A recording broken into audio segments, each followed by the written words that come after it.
From Wish TV and the All Indiana Podcast Network, this is the News 8 Daily 8 Podcast with Wish TV's Kylie Conway. A Wish TV News 8 update. Hi, this is Kylie Conway, and this is your News 8 Daily 8 for Thursday, August 18th. We're going to keep the sunshine around through Thursday.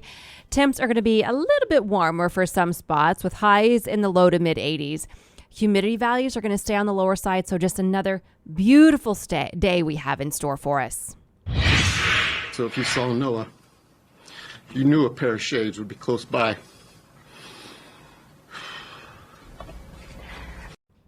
The father of slain Elwood officer Noah Chavez remembers his son as prosecutors seek the death penalty for his accused killer.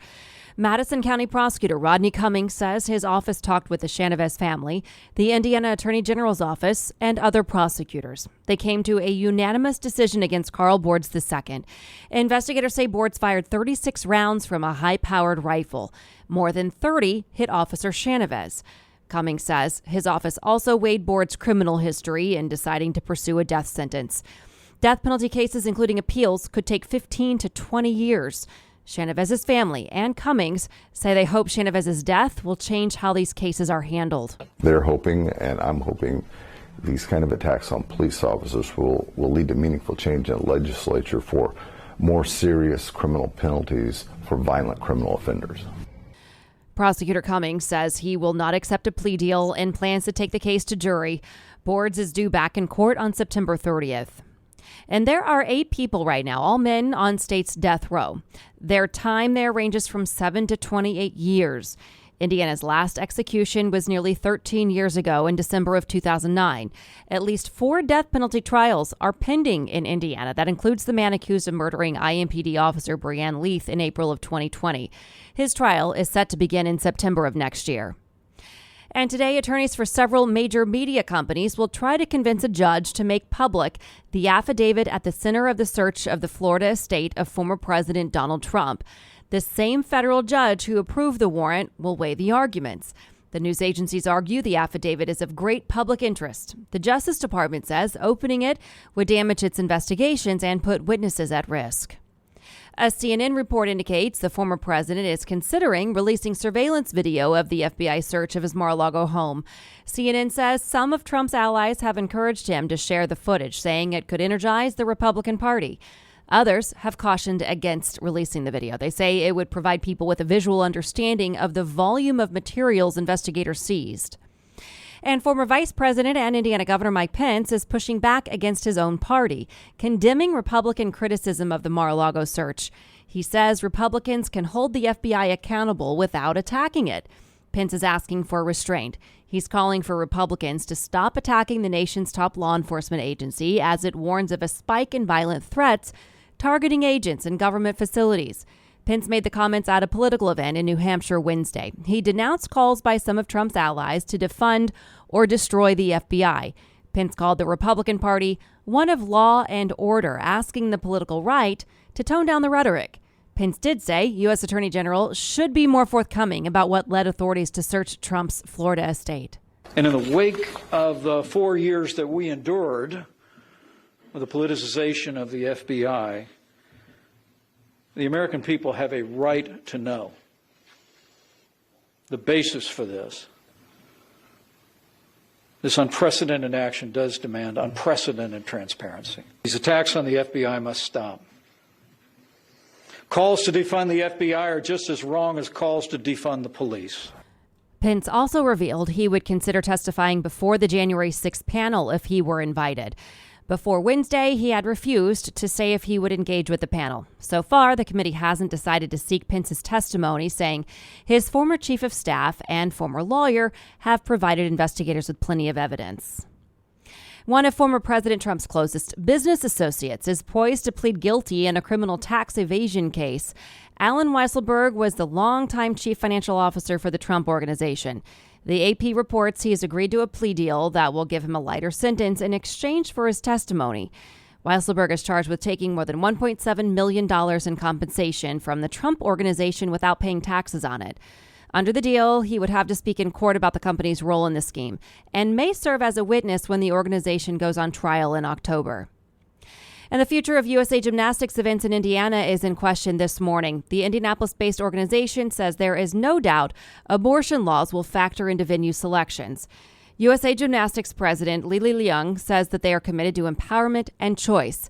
She says USA Gymnastics wants to align with cities and locations with similar values. And the overturning of Roe v. Wade took away from the organization's value system. Tampa, Florida is set to host this year's championships. Florida did ban, though, abortion after 15 weeks of pregnancy after the Supreme Court decision. USA Gymnastics hasn't said if it will try to pull the event out of Tampa. And Governor Holcomb is defending his decision to sign the abortion ban into law. It's the first public comment from Holcomb since the signing. Holcomb tells News 8 that he does not think the new rules will slow economic development in the state. Local corporate giants Lilly and Cummins have both said they may take new jobs and investments elsewhere because of the law. News 8 political reporter Garrett Berquist asked him about one of the more contentious points of the bill. Is it right to only give a victim of rape or incest 10 weeks to decide whether or not she's going to keep? This is part of the progress and part of the progression of this very topic. And you could pick any week, any day, and argue on that day. But this was, in my opinion, progress. You can see much more of Garrett's interview with the governor right now on wishtv.com. The story is at the top of our homepage in the As Seen On section. And you may get a check in the mail soon. The state has started printing tax rebate checks, $125 for every taxpayer in the state. If you gave the okay for direct deposit when filing this year, you should already see the refund in your account. Otherwise, it will come in an envelope between now and early October. Later, the state will issue a second round of payments for $200. State lawmakers approved those in the special session earlier this month. And taxes at the gas pump are set to drop by about 5 cents per gallon next month, the first significant decrease since reaching record levels in the spring. Under the formula from the Department of Revenue, you'll pay the state about 57 cents for each gallon. The state collects both an excise tax and a use or sales tax. The use tax changes based on prices, and those have been sliding for several weeks. At the peak in June, prices averaged $5.24 in Indiana. Right now, Gas Buddy pegs the state average at $3.94. 14 Republicans made the deadline to run for the state's vacant 2nd congressional district seat. They're running to fill the late Congresswoman Jackie Walorski's spot. 12 of the 14 are running in both the special and general elections.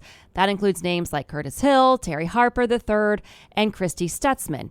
Republican candidate Mick Hefflinger has filed to run just in the special election, and Michael Nadiffer is filing to run just for the general election. A Republican caucus will meet Saturday morning at Grissom Middle School in Mishawaka to make a decision.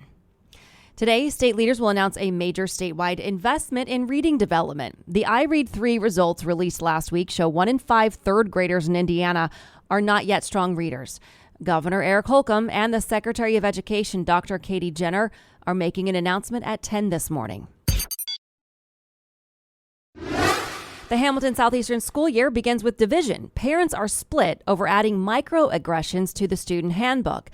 Microaggressions are everyday, subtle, intentional or unintentional interactions or behaviors that communicate some sort of bias toward historically marginalized groups. School leaders say students ask that the definition be added.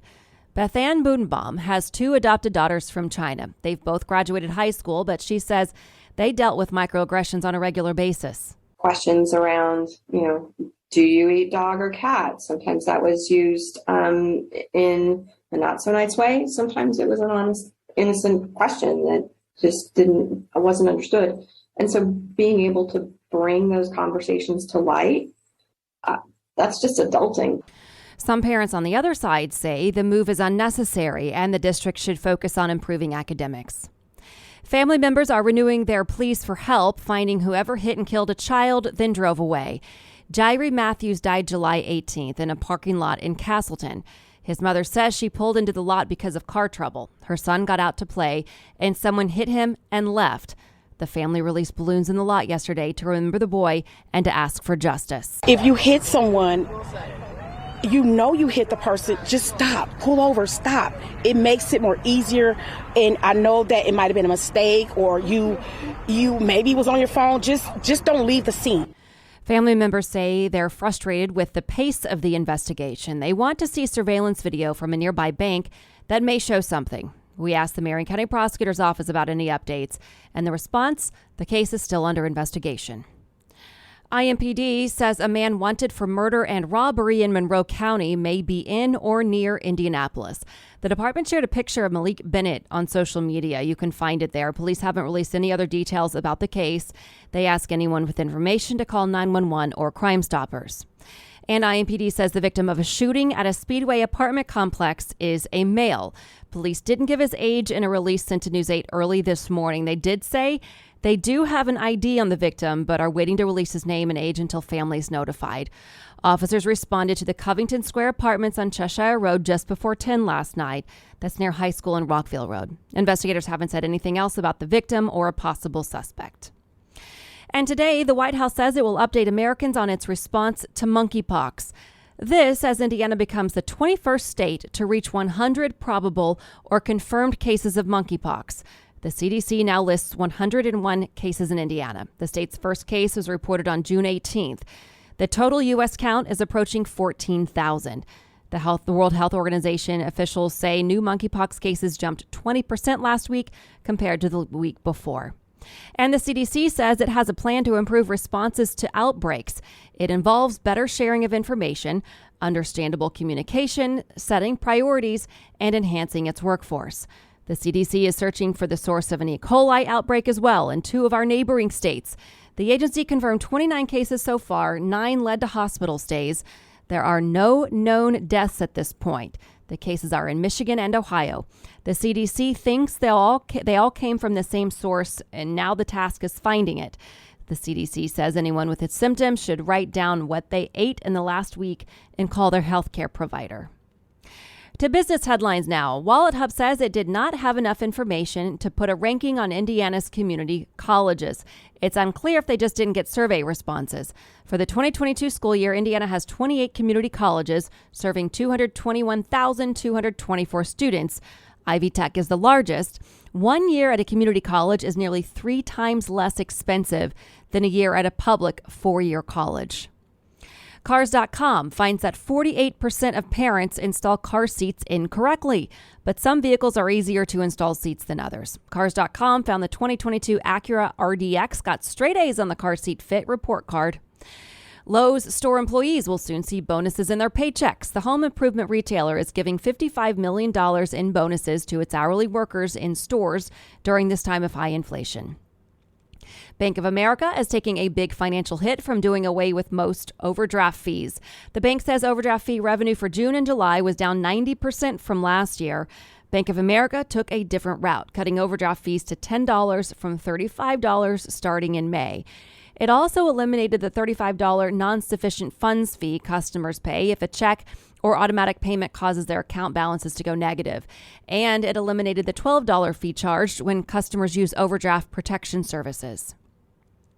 Okay, Krispy Kreme says it will debut a hand-cut premium donut. In fact, the CEO says to expect lots of donut innovation. One example where the Charlotte-based donut chain is seeing demand is with its cinnamon rolls, which are exclusively sold on Sundays. And to the Pacers, the season schedule is set. The team will play on national television at least 4 times. The Pacers social media team had a little fun with the schedule release, posting a video reminiscent of the classic NBA Jam video game. The season opens at home October 19th against the Wizards. The Warriors, defending NBA champs, will be in town December 14th. New Year's Eve, the Pacers play the Clippers and former teammate Paul George. They then travel to LA to play LeBron James and the Lakers February 2nd. Then, February 23rd, the Pacers host last year's top team in the East, the Celtics, at Gainbridge Fieldhouse. IndyCar driver and our longtime driver analyst at Wish TV, Graham Rahal, is planning a new headquarters for his companies in Zionsville. Rahal made the announcement yesterday. Graham Rahal Performance, Rahal Ducati Indianapolis, Rahal Paint Protection, and the Graham and Courtney Rahal Foundation will all be located in Creekside Corporate Park. The new facility will be right next to the Rahal Letterman Lanigan Racing headquarters. The facility will also include indoor vehicle storage, a restaurant, a small event space, and a Rahal Racing Museum. So for all of the car guys and gals out here, we're trying to build an all-in-one automotive campus. Our building is going to be around 115,000 square feet for the main headquarters. We're going to have up to 100 employees here. And my wife and I will be investing up to $20 million right here in Zionsville. So we're extremely excited and we're proud. This has been 2 years in the making. Construction for the new headquarters will begin this fall and be done in spring of 2024.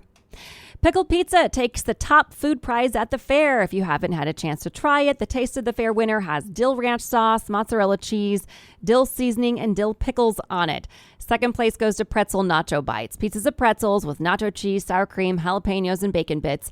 Third place is Mexican street corn in a cup. It's roasted sweet corn, mayonnaise, hot sauce, cheese, and spices.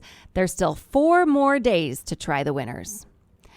And today, it's the start of a 3-week celebration of the arts in downtown Indianapolis. The 17th annual Indy Fringe Theater Festival gets underway. There are 63 productions. Each will perform 3 to 6 performances for a total of 285 performances. 80% of box office sales will be returned to the performers, generating some revenue that keeps artists creating. General admission is $20, $14 for students and children. You can purchase a 5-ticket Flex Pass for $85, saves you $15. You can buy your tickets online at indyfringe.org. You can also call 317-210-4639. For ADA accessibility info, just call 317-210-4639. You must wear a mask at any of the indoor theaters, 3 different indoor venues. You'll also see some street performers, all in the Mass Ave Cultural District in downtown. And finally, also today, the team from Hagerstown, the Little League team, starts Little League World Series play. It's an afternoon matchup against a squad from Davenport, Iowa. Schools are letting students out 10 to 15 minutes early so that everyone can watch, and the high school is showing the game on the big screen. The first pitch is at 3 o'clock this afternoon. Good luck to them. This has been your News 8 Daily 8 for Wish TV. I'm Kylie Conway. Online at wishtv.com and follow us on Facebook when you search Wish TV. This is the News 8 Daily 8 podcast with Wish TV's Kylie Conway. A Wish TV News 8 update on demand for even more on demand and on the go. Connect with Wish TV on Facebook at wishtv.com and on the free Wish TV mobile app. Thank you for listening, and be sure to like, subscribe, and follow this podcast for updates every weekday morning on the All Indiana Podcast Network and wherever you get your podcast.